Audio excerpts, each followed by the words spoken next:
أعوذ بالله من الشيطان الرجيم. بسم الله الرحمن الرحيم. كل من عليها فان ويبقى وجه ربك ذو الجلال والإكرام. فبأي آلاء ربكما تكذبان؟ يسأله من في السماوات والأرض كل يوم هو في شأن. فبأي آلاء ربكما تكذبان؟ سنفرغ لكم أيها الثقلان. فبأي آلاء ربكما تكذبان؟ يا معشر الجن والإنس إن استطعتم أن تنفذوا من أقطار السماوات والأرض فانفذوا لا تنفذون إلا بسلطان. فبأي آلاء ربكما تكذبان؟ صدق الله مولانا العظيم. سورہ رحمان کی 26 اور 27ویں آیت کے اوپر گزشتہ کل گفتگو چل رہی تھی، اور ہم سب کے آقا محمد رسول اللہ صلی اللہ علیہ وسلم نے جو ارشاد فرمایا کہ قیامت اس وقت تک قائم نہیں ہوگی جب تک کہ اس سرزمین پر ساری کائنات میں ایک بندہ بھی اللہ کا نام لینے والا ہوگا۔ کل من علیہا فان، اللہ نے فرمایا ہر چیز پر فنائیت ہے، ہر چیز فنا کر دی جائے گی، لیکن اللہ نے نشانی نہیں بتائی کب فنا ہوگا اور فنا ہونے سے پہلے کیا کیا معاملات پیش آئیں گے۔ اس آیت کے ذیل میں آقا نامدار محمد رسول اللہ صلی اللہ علیہ وسلم کو جو اللہ نے علم دیا تھا، اس علم کے مطابق آپ نے کیا کیا نشانیاں ظاہر ہوگی اور اس کے بعد دنیا اور کائنات فنا ہوگی، تو وہ نشانیوں کے متعلق چند باتیں آپ حضرات کے سامنے کل عرض کی گئے۔ ویسے بہت ساری چھوٹی موٹی نشانیاں ہیں، لیکن بڑی بڑی جو نشانیاں اللہ کے رسول صلی اللہ علیہ وسلم نے حدیث میں ذکر کی ہے، امام مسلم رحمۃ اللہ علیہ نے مسلم شریف کے اندر اس کو جگہ دی ہے، اور حضرت ابو ہریرہ رضی اللہ عنہ، حضرت عبداللہ بن جابر رضی اللہ عنہ، حضرت عبد الرحمن بن عوف رضی اللہ عنہ، یہ تینوں صحابی ہیں جنہوں نے ان روایات کا تذکرہ کیا ہے، اور امام مسلم رحمۃ اللہ علیہ نے اپنے کتاب میں اس کو ذکر کیا ہے۔ اللہ کے رسول صلی اللہ علیہ وسلم کا یہ بھی ارشاد ہے کہ میری امت اس وقت تک ہلاک اور تباہ اور برباد نہیں ہوگی جب تک کہ بنی اسرائیل کے نقش قدم پر نہیں چلے گی۔ جیسے بنی اسرائیل صبح میں توبہ کر لیتے تھے اور شام میں واپس وہی حالات پر آ جاتے تھے، شام میں اللہ کا عذاب دیکھتے تھے اور توبہ کر لیتے تھے، اور صبح میں دوبارہ وہی حالات پر آ جاتے تھے۔ اللہ کا عذاب نظر آ جائے تو توبہ کر لینا، عذاب ٹل جائے تو دوبارہ اپنی جگہ پر آ جانا۔ تو اللہ کے رسول نے فرمایا کہ میری امت بھی اس وقت تک ہلاک نہیں ہوگی جب تک کہ بنی اسرائیل کے ہو بہو نقش قدم پر نہیں چلے گی، جبکہ وہ اللہ کی بڑی لاڈلی امت تھی، اللہ کے بڑے لاڈلے بندے تھے، اتنے لاڈلے تھے کہ اگر زمین پر چلتے تھے اور انہیں پیاس لگ جاتی تھی اور صرف آسمان کی طرف دیکھ کر کہتے تھے کہ اللہ پیاس لگ رہی ہے، تو اسی جگہ پر زمین سے پانی کے چشمے نکلتے تھے اور پانی پی لیتے تھے۔ اتنی لاڈلی امت تھی کہ اگر زمین پر چلتے تھے اور سورج اپنی تپش پھینکتا تھا تو آسمان کی طرف دیکھا اور کہہ دیا اللہ سورج بڑی تپش پھینک رہا ہے، گرمی لگ رہی ہے، تو فوراً ابر آتا تھا اور سایہ کر لیتا تھا۔ اتنی لاڈلی امت تھی کہ زمین پر چلتے تھے یا بیٹھے ہوئے ہوتے اور بھوک لگ جاتی تھی، آسمان کی طرف دیکھا، کہتی اللہ بڑی بھوک لگ رہی ہے، تو جنت سے دسترخوان اترتا تھا۔ اس سے بڑی اور کیا نعمت ہو سکتی ہے؟ اتنی لاڈلی امت تھی، لیکن اس کے باوجود کیا ہو گیا کہ ایک وقت ایسا آ گیا کہ نافرمانی پر اتر آئے، اتنے نافرمانی پر اتر آئے کہ اللہ نے انہیں تین بادشاہوں سے رگڑا، ایسا رگڑا کہ انہوں نے کبھی سوچا بھی نہیں تھا کہ ہمارا یہ حال ہوگا، کیونکہ اللہ کے بہت قریبی بندے ہیں نا۔ ہم جو بچے ہیں نا، یہ جو امت بچی ہے نا، وہ صرف اور صرف ہم سب کے آقا محمد رسول اللہ صلی اللہ علیہ وسلم کے دعاؤں کے صدقے بچے ہوئے ہیں، ورنہ ہمیں بچنے کا کوئی حق ہی نہیں ہے، زمین ہمیں چلنے کا اس زمین پر کوئی حق ہی نہیں ہے۔ اللہ کے رسول نے جو اللہ سے دعائیں کی تھی کہ اللہ میری امت کی صورتوں کو مت بدلنا، جیسے پہلے امتوں کی شکلوں کو تو نے بدل دیا، اللہ میری امت کو ایک ساتھ زمین میں مت دھسانا، جیسے پہلے امتوں کو تو نے دھسا دیا، اللہ میری امت کو ایک ساتھ ہلاک اور تباہ برباد مت کرنا، جیسے تو نے پہلے امتوں کو تباہ اور برباد کر دیا۔ تو یہ اللہ کے رسول کے دعاؤں کا صدقہ ہے جو ہم زمین پر چل رہے ہیں، پھر رہے ہیں، گھوم رہے ہیں، ورنہ مجھے آپ کو ایک پانی کا قطرہ پینے کا حق نہیں ہے، اور ایک دانہ کھانے کا بھی حق نہیں ہے۔ ہم اتنے نافرمان بن چکے ہیں، حقیقت بات تو یہ ہے۔ تو بنی اسرائیل نہیں کرتے تھے، انہوں نے سنیچر کے دن کو عید کا دن بنا لیا تھا، اور مچھلیوں کا شکار کرتے تھے اور کھاتے تھے۔ اللہ تعالیٰ نے دیکھا اور موسیٰ علیہ السلام کو کہا کہ ان پر پابندی لگاؤ کہ سنیچر کے دن کوئی مچھلی کا شکار نہیں کرے گا، تو کہا کوئی بات نہیں، باقی ایک ہفتہ کر سکتے ہیں، اتوار، پیر، منگل، بدھ، جمعرات، جمعہ، 6 دن آپ کے پاس ہیں، 6 دن شکار کرو، سنیچر کے دن مچھلیوں کا شکار نہیں کر سکتے۔ تو اللہ نے پابندی لگائی، کوئی بات نہیں۔ حضرت موسیٰ علیہ السلام نے کہا کہ آج کے بعد سنیچر کو کوئی مچھلی کا شکار نہیں کرے گا۔ انہوں نے دیکھا کہ ایک سنیچر گزرا، دوسرا سنیچر گزرا، تو سنیچر کے دن مچھلیاں سمندر میں اتنی کودتی تھی کہ پانی کم اور مچھلیاں زیادہ نظر آتی تھی، اور جیسے سنیچر ختم ہوا، اتوار کی رات لگ گئی، سمندر کے اندر سے مچھلیاں غائب۔ اتوار، پیر، منگل، بدھ، جمعرات اور جمعہ، 6 دن ایک مچھلی بھی سمندر میں نہیں ہوتی۔ یہ کیا ہوا؟ حضرت موسیٰ علیہ السلام سے کہا یہ کیا ہوا؟ آپ نے پابندی لگائی کہ آپ سنیچر کو شکار مت کرو، ہم نے نہیں کیا، اور یہ تو جب دوسرے دن جاتے ہیں تو 6 دن تک ایک مچھلی بھی نظر نہیں آتی ہے، تو ہم کیا کریں؟ تو انہوں نے تعبیر کی حضرت موسیٰ علیہ السلام کے سامنے۔ کیسی تعبیر کی؟ ہم ایک کام کرتے ہیں، کہا کیا؟ کہ سنیچر کو جال ڈال دیں گے، اتوار کو کھینچ لیں گے۔ سمجھ گئے؟ جیسا ہم لوگ کہتے ہیں نا، انٹرسٹ کا پیسہ دیں گے، نفع کا نام دیں گے، ماشاء اللہ۔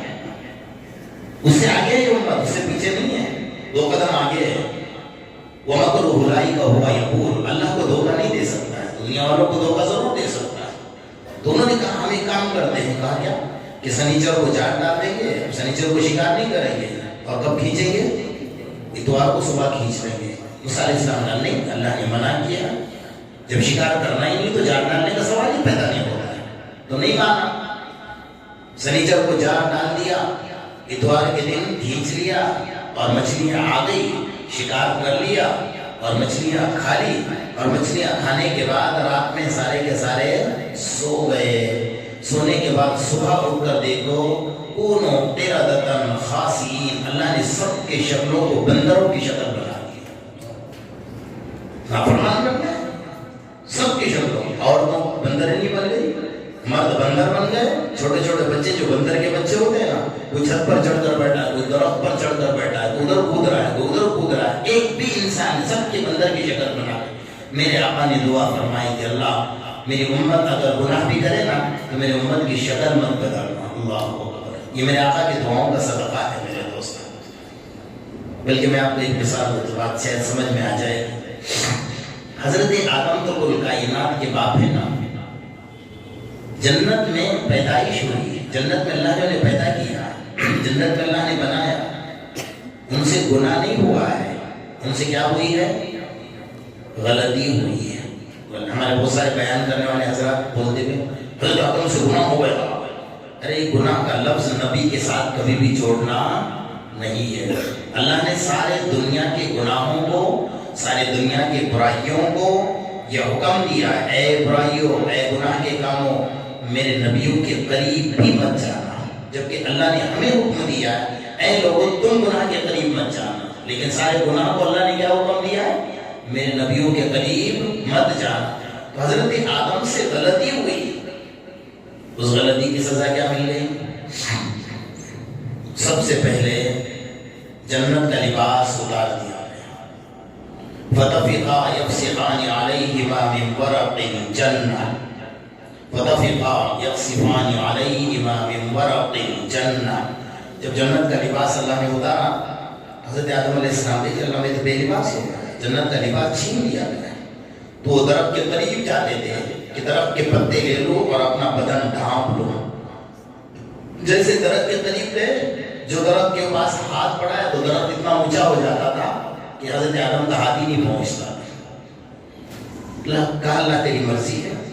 پہلا کام تو یہ کیا کہ بدن سے لباس اتار دیا. دوسرا کام اللہ نے کیا کیا؟ جنت سے زمین پر اتار دیا. تیسرا کام اللہ نے یہ کیا، بیوی کو الگ کر دیا، ماں ہوا کو، حضرت آدم کو، دونوں کو الگ الگ کر دیا. 300 سال کے بعد دونوں کی ملاقات ہوئی. کتنے سال کے بعد؟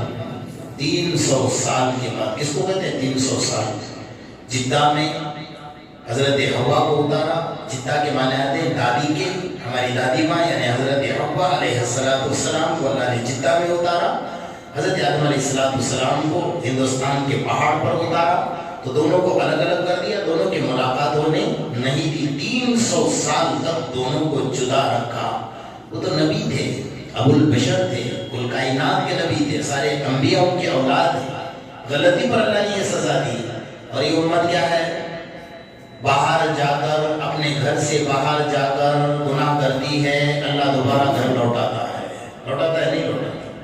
اپنے ہاتھوں سے بدن کے کپڑے اتار لیتا ہے گناہ کرنے کے لیے، اللہ دوبارہ کپڑے پہنا دیتا ہے. گناہ کرنے کی وجہ سے اللہ تمہارے بیوی کو تم سے علیحدہ نہیں کرتا. یہ دعا ہے کس کی؟ آقا نامدار محمد الرسول اللہ صلی اللہ علیہ وسلم کے دعاؤں کا صدقہ ہے جو ہم زمین پر چل رہے ہیں. میرے دوستو، تو میری بات یہ چل رہی تھی، اللہ کے رسول صلی اللہ علیہ وسلم جو فرمایا کہ میری امت اس وقت تک ہلاک نہیں ہوگی، تباہ برباد نہیں ہوگی، دنیا کی چیزوں پر اللہ فنا نہیں کرے گا جب تک کہ میری امت بنی اسرائیل کے نقش قدم پر نہیں چلے گی. چل رہی ہے، پورے طور پر چل رہی ہے. تو صبح میں توبہ کر لیتے کہ آسمان سے زلزلہ آیا تو سب نماز پڑھتے ہو جاتے ہیں. زلزلہ گیا، دوسرے دن فجر آیا. کل آیا تھا نا زلزلہ، آج تھوڑی آیا ہے.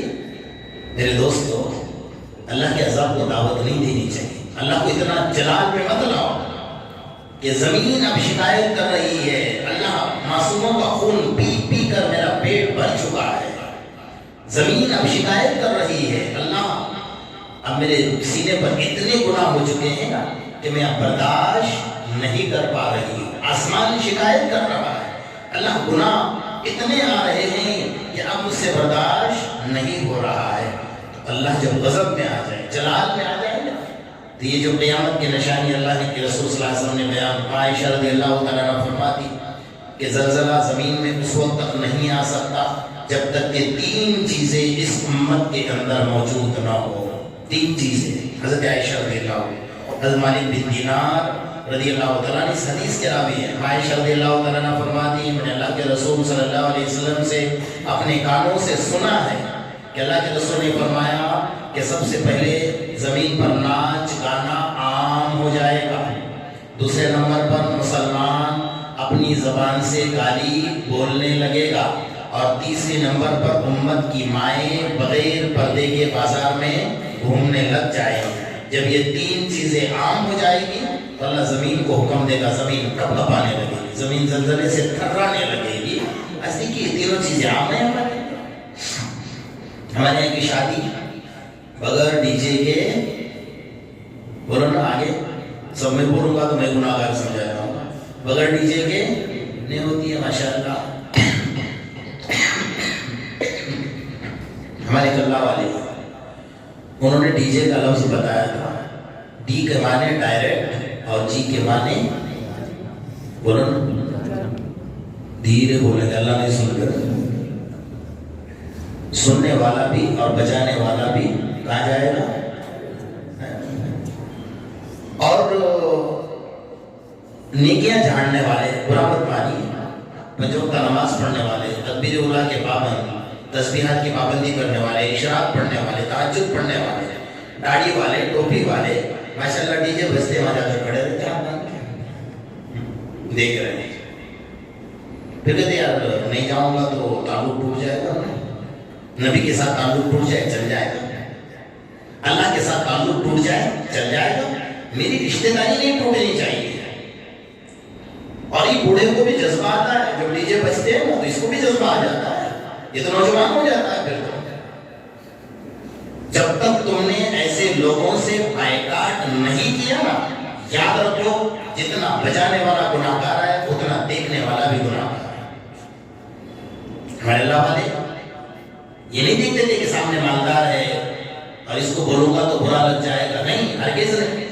مجھے اس وقت یاد آ رہی ہے حضرت مولانا احمد اللہ راندیری رحمۃ اللہ علیہ. اس صورت کا ایک علاقہ ہے، مالداروں کا علاقہ ہے، نام نہیں لوں گا میں، غیبت ہو جائے گی. مالداروں کا اگر نام ہوگا تو بچاؤ. تو نکاح پڑھانے کے لیے آئے تھے، گرمی کا موسم تھا اور حضرت بہت بے باک بولنے والے ہیں. ہم نے تو نہیں دیکھا، جن لوگوں نے دیکھا ہے بڑے نصیبدار ہیں، بڑے اللہ والے تھے. ہم تو ان کی زیادت سے بھی محروم رہ گئے. بے باک بولنے والے انسان. میں نے ان کی کتاب میں پڑھا ہے کہ نکاح پڑھانے گئے، گرمی کا موسم تھا، تو اچانک جیسے منڈپ میں داخل ہوئے نا، تو جیسے ہم لوگ اے سی میں آتے ہیں نا تو ایسے ٹھنڈک لگتی ہے، ٹھنڈک لگنے لگتی. تو اوپر دیکھا، ٹھنڈا سانس لیا، اتنی گرمی اور شامیانے کے اندر اتنی ٹھنڈک. تو بڑا کروڑوں پتی آدمی تھا، اس نے کہا کہ حضرت آنے والے مہمانوں کو تکلیف نہ ہو اس لیے میں نے برف کی لادیاں سجائی. کیا سجایا؟ الگ الگ کلر میں برف کی لادیاں سجائی. اچھا، بہت اچھی بات ہے. اب بیچارے کی بھونتی تھی، بیان کرنے بٹھا دیا نہیں، حضرت بیٹھ گئے اور حضرت نے جملہ کہا کہ وہ جملہ یاد رکھ لیجیے، زندگی میں کام آ جائے گا. اگر زندگی بدلنا چاہو نا، اللہ والوں کی ایک جملے میں زندگی بدل جاتی ہے. کہا مسلمان کا پیسہ اور پانی بن کر بہ جائے یہ ہو نہیں سکتا ہے. کیا کہا؟ مسلمان کا پیسہ، مومن بندے کا پیسہ پانی بن کر بہ جائے یہ نہیں ہو سکتا. ضرور اس کمائی کے اندر شک ہے، حرام ملا ہوا ہے. اس کے منڈپ میں بیٹھ کر اس کو بولنا. آج کل عالم بھی ڈرتے ہیں بیچارے کہ دوسری بار نکاح پڑھانے بلائے گا کہ نہیں بلائے گا. ہم کا محتاج ہے بھائی، کیا ہم نکاح پڑھائیں گے تو مسلمان رہیں گے، عالم رہیں گے؟ ایسا تو کچھ ہے ہی نہیں نا. میں تو بیٹوں کی گدھوں کو بولتا ہوں جو گھوڑے پر سوار ہو کر آتے ہیں. سمجھ رہے نا میری بات کو؟ اس گدھے کو میں تو بیٹوں بولتا ہوں جو گھوڑے پر سوار ہو کر آتا ہے. تو چل کر نہیں آ سکتا مسجد میں، گھوڑے پر سوار ہو کر آ رہا ہے، 4-5 آگے پسینہ پوچھنے والے لے کر آ رہا ہے. اور ابھی تو نکاح پڑھانے ڈر لگتا ہے، ہاتھ میں تلوار لے کر آ رہا ہے. تو جو سارا جنگ کا سامان تھا وہ نکاح میں استعمال کر رہا ہے. گھوڑا جنگ کے لیے تھا، تلوار جنگ کے لیے تھی، وہ کہاں استعمال کر رہا ہے؟ نکاح میں. تو بیوی کو بتانے کے لیے آ رہا کہ تلوار لے کر آیا ہوں. کس کو دکھانے کے لیے؟ یعنی ہم نے کیا معاشرے کو بنا کر رکھا ہوا ہے. کیا اللہ کے رسول کی سنتیں تھی، کیا صحابہ کرام تھے، کیا ان کے نکاح ہوتے تھے، اور ہم نبی کی سنت ادا کرنے آ رہے ہیں. ماشاءاللہ ڈھول دتین کرتے ہوئے، ڈی جے بجاتے ہوئے اور پٹاخے پھوڑتے ہوئے. پتہ چلنا چاہیے کہ دولہا گدا آ رہا ہے بڑا. جب تک پٹاخے نہیں پھوٹیں گے مسجد میں بھی نہیں آئے گا، پٹاخے نہیں پھوٹیں گے کھانے بھی نہیں جائے گا. ہم لوگ کبھی زندگی کھانے نہیں جاتے ہیں، جگہ کھانے گئے تو باہر زور زور میں پٹاخے بولیں گے. کیا ہو رہا ہے؟ کہا گدا آ رہا ہے. میں تو اس کو گدائی کہتا ہوں. پہلے آپ لوگوں کو برا لگے کچھ بھی لگے. ارے تو دولہا ہے، تیرا ایمان مکمل ہونے جا رہا ہے، اب تو نکاح پڑھ چکا ہے، ابھی تک تیرا ایمان ادھورا تھا، تو ڈھول بجا کر ایمان مکمل کرے گا، ناچ گانے لگا کر ایمان مکمل کرے گا، پٹاخے پھوڑ کر ایمان مکمل کرے گا. اتنا تو سوچ سکتے ہیں نا ہم لوگ. اور یہ جو پیسہ آپ ضائع کر رہے ہو نا، پٹاخے پھوڑنے کا، ڈی جے بجانے کا، ان کی مہر دیکھو آپ نکاح میں ماشاءاللہ 3000 روپے. کتنی؟ 3000. ڈور بجانے والوں کو کتنے دیے؟ خالی 20,000 روپے دیے. ڈی جے والوں کو خالی 50,000 روپے دیے جی. اور جس کے ساتھ نکاح کر رہا ہے، زندگی کی شادی بن رہی ہے، اس کو کتنے؟ 3000. ماشاءاللہ. وہ بھی رجسٹر میں دیکھو تو کہا ادھار. ڈی جے بجانے والے کو ادھار رکھتا ہے؟ رکھتا ہے ڈی جے بجانے والے؟ گانے بجانے والے کے ادھار رکھتا ہے؟ ناچنے والوں کے ادھار رکھتا ہے؟ نہیں. اچھا دکان پٹاخے کی دکان پر جا کر کے شادی ہے، غریب آدمی ہو، ذرا ادھار دے دے گا ادھار؟ کیا تماشے لگا کر رکھے؟ میرا عنوان دوسری طرف نکل جائے گا. میرا جب دماغ اس طرف جاتا ہے نا تو بڑا عجیب ماحول بنتا ہے کہ جو چیز ضروری ہے اس کو تو ہم نے بھلا دیا ہے، جو چیز سنت ہے اس کو تو ہم نے بھلا دیا ہے. تو عائشہ رضی اللہ تعالیٰ عنہ فرماتی کہ جب ناچ گانا عام ہو جائے گا نا، زمین زلزلے سے کب کب آئے گی، اور قیامت اس وقت تک نہیں آئے گی جب تک کہ زمین زلزلے سے نہیں کانپے گی. ان یا ایھا الناس اتقوا ربکم ان زلزلۃ الساعۃ شیء عظیم. ایک بھونچال زلزلہ، عظیم زلزلہ آئے گا. تو یہ زلزلے اس وقت تک نہیں آتے جب تک زمین پر 3 چیزیں، ایک تو ہے گانا بجانا، ایک ہے مسلمان کا گالی اپنی زبان سے بولنا، اور تیسرا ہے عورتوں کا بے پردہ ہو کر بازار میں نکلنا. یہ 3 چیزیں جب عام ہو جائیں گی تو اللہ تعالیٰ زمین میں زلزلے قائم کرے گا. یہ قیامت کی نشانی ہوگی. اللہ پاک ان تمام برائیوں سے ہماری مکمل حفاظت فرمائے.